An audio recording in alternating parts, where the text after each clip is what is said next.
Hey everybody, welcome back to research project video. In this video, we're going to look at what a potential research essay outline would look like. This is certainly not something I'm going to collect. I never collect it, even in a situation like we're experiencing now. So this is just for you, but I find that creating an outline helps me think in a really linear way, and it's a lot less intimidating than just staring at a blank piece of paper and wondering what you're going to do. So the way I typically start an outline, if we were to start a completely new document, I would type in thesis first, right? But since I already created one, I'll just kind of go off of that document. Some other people start with the Roman numeral first. For me, if I include the thesis first, this is much better for me to kind of keep referencing back to that original thesis every time I start a new thought, okay? Now, I'm going to use legalization of marijuana because it's something that's super easy to do, something we've spoken about in class a lot. And further, there's just like a ton of information out there, and a number of my students have already written about this in the past, and it's something I know really, really well. This obviously may change given the circumstances of COVID-19 and it being a respiratory-based disease, but as far as our actual project is concerned, I think it's a pretty straightforward argument and one that is easily outlined. Okay, so I will start with the thesis. Okay, this took me probably about a half hour, 45 minutes. And that's mostly because I know the information really, really well. But if you do the groundwork, you can then just kind of use this as a shell and build out your research paper from this, all right? And again, like I said, it's much less intimidating than, starting from a blank piece of paper, which is the most intimidating thing in the world. So my thesis is the case for nationwide marijuana legalization has become increasingly clear as individual states are seeing several benefits from their own legalization initiatives.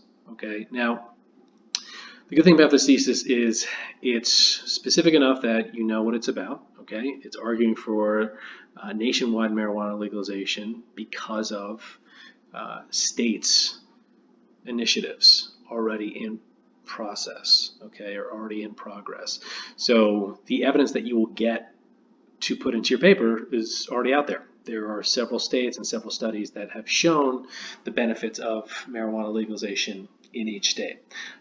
If you wanted to do some potential numbers for what nationwide marijuana legalization would look like and the kind of revenue that you would see or how it would help like larger populations, that's something you can certainly do, but because the research paper is relatively shorter now, I would say that if you were to stick with three major reasons for why you're arguing for this particular topic, then that might be the way to go, okay? Hopefully you can hear the cool copyright-free music that's going on in the background. So, introductory paragraph, I typically write a couple sentences and use them as letters, all right? All of this is automatic too, okay? So once you put a Roman numeral in, it immediately goes to that space, okay? This is in Microsoft Word. The same thing will happen in Google Docs, okay? You are able to get Microsoft Word online for free as a student, so it is something you should look into if you haven't done so already, and it's super easy to work, and it's something that I've been using for 15, 20 years, and it gets better and better every single update. Okay, so introductory paragraph, we should no longer look at marijuana like a Schedule I drug, which it is currently listed as. Marijuana is not as addictive or destructive as those other Schedule I drugs, and in fact produces several direct and auxiliary positive outcomes. Again, don't worry about the language that I'm using here. This is something I've been doing for 15 to 20 years. This comes super naturally to me, obviously, but for you, what is the main objective? You're trying to argue for something or against something. I could easily write an outline that would argue against marijuana legalization, okay? But for me, a lot of my students are writing in this vein, so why not kind of help out? There are several benefits from legalizing marijuana, including increased tax revenue, lowering rates of opioid addiction, and better patient care for individual healthcare cases.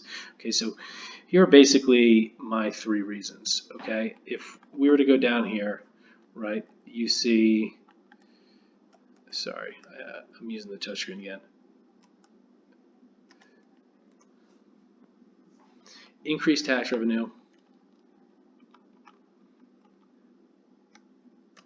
lowering rates of opioid addiction, and better patient care for individual healthcare cases. Okay, so those are 3 reasons. Now, I remember in class and in prior semesters, I've certainly given at least 3, most likely 4 or 5. In this particular outline, I didn't talk about the cost benefits of not arresting people for marijuana and how much that would generate. I haven't talked about the kind of socioeconomic criminal component of this as well. That's something you can certainly do. You could talk about how marijuana legalization would affect race and policing policies in heavily black areas. All of this stuff I didn't even touch, not because it's political, but because these are the first 3 things that came to my mind, and I was able to kind of knock this out, like I said, within 30 to 45 minutes. Okay, the actual production of the video takes a little bit longer, but like the writing itself is not too hard. So these would act as 2 sentences, A and B, and then C would be the thesis statement, right? So you're essentially using what's called a syllogism, which is an example of this would be all men are mortal, Socrates is a man, therefore Socrates is immortal. It's just very simple logic, right? If I'm arguing for the legalization of marijuana, I would argue why it's important, why we should do it, and then my thesis statement would essentially lay out this kind of relatively general argument for it, and then I can drop in the paper and get much more specific. Okay, so I've also bolded each Roman numeral. This is not something you have to do. To me, it looks a little better, and it's easier to kind of have my eyes focus on that. Okay, and again, all this is automatic. So once you hit introductory paragraph, or you type introductory paragraph and hit enter, you'll get to A, right? You'll hit enter, you'll get to B, right? When you want to move in a little bit more to the lowercase Roman numerals, right? You'll hit enter and then tab, okay? And once you hit tab, that moves to another indentation. Okay, so we move to financial benefits of marijuana legalization. My first point, several states have already provided a demonstrable path for increased tax revenue models based on their own records. So these are just 3 states that I chose because I knew that they were legal in these, marijuana was legal in these 3 states. Colorado, in June 2019, Colorado passed $1 billion in tax revenue since they legalized marijuana in 2014. Okay, that's a very good number in your corner if you're arguing for this, right? We move to Washington. The report also shows that the marijuana revenues were $172 million more than that of liquor, and that the marijuana tax income to the state for fiscal 2019 of $395.5 million grew by slightly more than $28 million from the prior fiscal year. So that's $400 million in tax revenue. Massachusetts, and this is not a joke, more than $420 million in recreational marijuana sold in Massachusetts during 2019. Okay, so that, again, it's something very easy that you can find either through our library website, which I showed you in a prior video, or really if the next video that I will create will be about how to use Google effectively and what sources you should trust and not trust, right? So most of the stuff that I found here is either from a newspaper article or a study done by Harvard or the NIH in Great Britain. All of the stuff is, again, very easy to find, and I will show you a way to do this moving forward, okay? The other part of the financial benefits, and these are just 2 of several possible reasons, so don't think that you're, pigeonholed into this, okay? Employment number increases. Okay, so as several states continue to legalize marijuana, there's a new sector of job growth that is increasing by the year. According to Forbes.com, the industry employs more there should be more than 250,000 jobs, and it's expected to increase to 300,000 by next year. The marijuana industry created nearly 64,000 jobs last year alone. Okay, so these are just three simple, smaller Roman numerals that fall underneath the subset of employment number increases. Okay, again, you can be more detailed than I am in an outline or less detailed. To me, I'm going to go back in and fill this out as I type more sentences for each of these. Okay, then we move on to lowering rates of opioid addiction. Now, as you can see, these Roman numerals, right, the capital ones, 1, 2, 3, they're bolded and they pair with the including increased tax revenue, right? These are the financial benefits of marijuana legalization. I may even be, more vague and say there are several benefits from legalizing marijuana, including financial benefits, right? Instead of just increased tax revenue, right? The next one we have here, lowering rates of opioid addiction, right? That is in bold down here, okay? And the third one that we have, better patient care for individual healthcare cases, that's better healthcare outcomes, okay? So these line up with my opening paragraph here, right? Most freshman year students or most first year writing students typically use like the tripartite or three-pronged thesis statement. I try to direct my students away from that, but given the situation where we are, that's fine. If it helps you focus and kind of write your paper better, that's totally fine.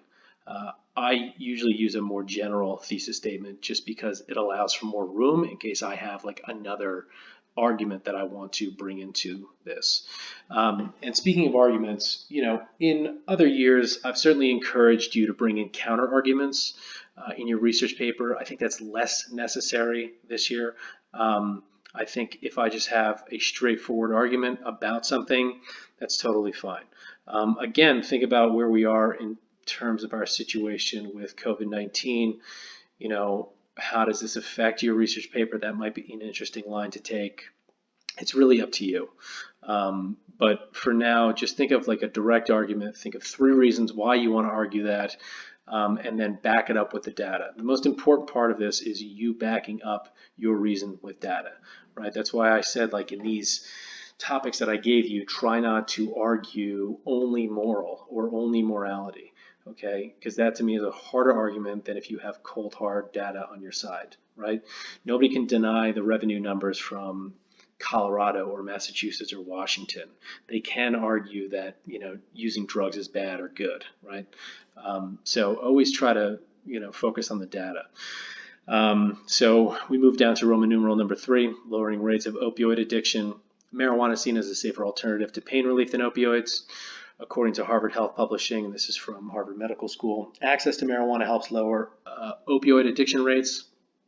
And then finally, Nathan W. Chan, PhD of University of Massachusetts Amherst, argues, focusing on the recent wave of recreational marijuana laws in the U.S., we find that opioid mortality rates drop when recreational marijuana becomes widely available via dispensaries. Okay, so that's something that will help bolster your argument, and also it's a really interesting quote that you can put in.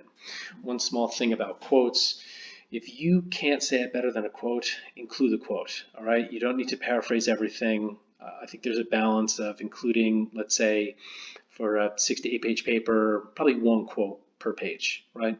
And then you try to put as much in your own words as possible. But if you feel that you can't say it any better than that, then please use a quote. Or if there's an important statistic that you think needs to be included, please use that.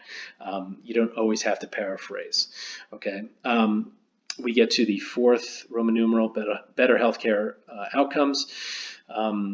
Medical marijuana offers a safer alternative than several other types of medicines for several different types of infirmities or illnesses. Okay, so pain relief, anxiety, irritable bowel syndrome, multiple sclerosis, appetite increase from cancer, right? Again, just a quick search kind of led me to this, and also my own knowledge of the subject. Uh, the conclusion paragraph, this is not just you restating the thesis, although I imagine that a number of teachers have told you this before, but you want to sum up your results. Like, you did all this research. The conclusion paragraph should be something to allow you to state what you found, why it's persuasive, and then you end your essay, again, saying, as one can see from numerous pieces of evidence, blah, blah, blah, right? I have 4 letters here, A, B, C, D. And as one can see from numerous pieces of evidence, marijuana legalization can benefit the nation in several ways. Once we reframe our thinking of this drug from our prior paradigm, that's a fancy word, there is a real opportunity to create a huge new sector of the economy. Along with financial benefits, there's the added positive of reducing the need for opioid and therefore reducing opioid pain addiction and mortality rates. And then finally, medical marijuana provides a better patient experience than several other types of pharmaceuticals and is much safer. Now, this is just an outline, so I'd probably finish up by saying something else in this conclusion paragraph. But as you can see, this is a fairly straightforward page-and-a-half research essay outline. All right, I'll post this in our class so that you can see this. But it is something that, again, like I said, took a little bit of time. But once you collect all the data, it becomes much easier. I had said to you before in the prior video, when you're researching this and you download a PDF, there is the possibility for you to essentially take notes in the PDF, write post-it notes. All of that can be done relatively easily. I can put up another video for that.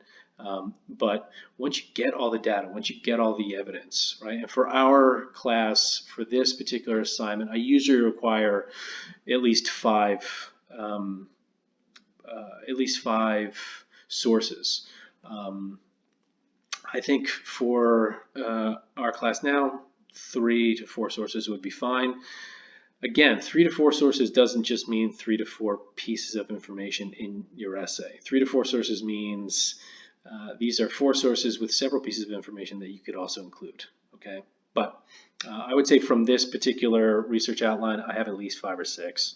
And again, I think that the scary thing about research paper is you hear research paper and you freak out. But if you find something that you really want to write about, it's pretty easy to find a lot of the stuff that you want to use in your research paper. And really, it's the actual writing that gives people pause. But I think with you starting a research paper outline, it becomes much more manageable and much less intimidating without that blank piece of paper and the cursor blinking on and off until you start something. Okay?